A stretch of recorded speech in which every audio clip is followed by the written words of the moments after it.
Hey everyone, if you're recovering from COVID, this week's video is for you.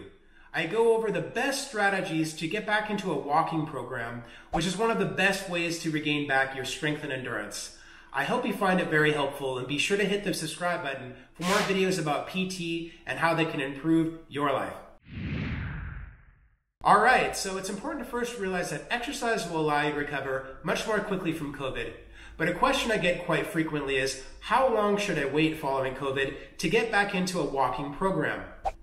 Well, I recommend approximately 1 week following when the COVID symptoms stop. COVID symptoms may include shortness of breath, coughing, a fever, or a sore throat. For more information regarding what exercises to perform following COVID, refer to one of my previous videos, which will show you supine or laying down, sitting and standing exercises to perform following COVID to help get your strength and endurance back most effectively.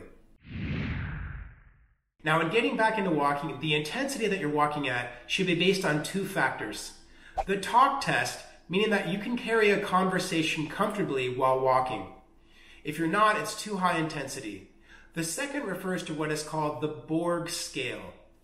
And you want to be between 6 and 8 on the Borg scale, meaning light intensity only.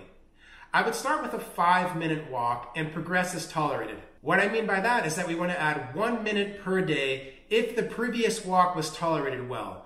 You didn't have aggravated symptoms, you weren't extremely short of breath. So the time-based approach is very important. We don't want to base your walk based on how far you're walking, because as you recover, you should be walking faster and covering that distance more quickly.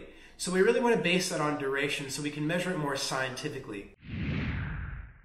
Once you're able to work up to a 10-minute walk, then we want to be doing this multiple times per day. So twice a day, then eventually 3 times a day.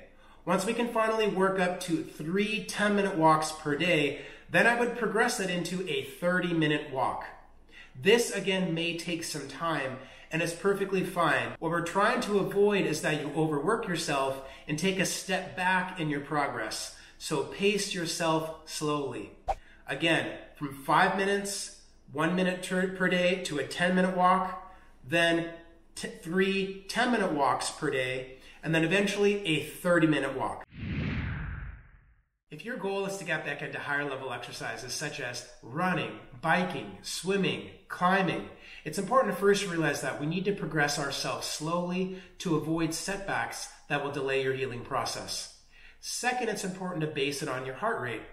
In order to do this, we want to first figure out what is your heart rate max by taking 220 minus your age.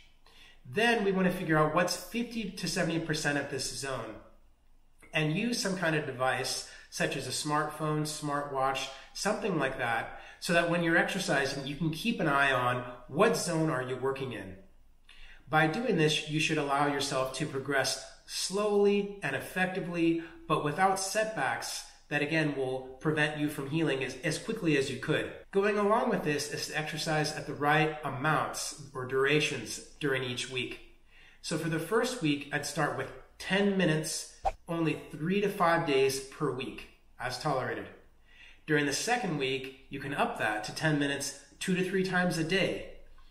And during the third week, you can finally up that to 15 minutes twice a day.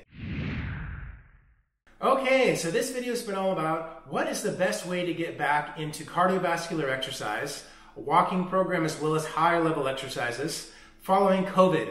But there are so many different videos I could post about. It all really just depends on what you guys would like to see. So be sure to post your comments below and subscribe so I can do my best to create a meaningful video for you or a loved one to improve your life. This is Dr. John Mayo, physical therapist, really hoping that this video has been helpful for you or a loved one and improves your life.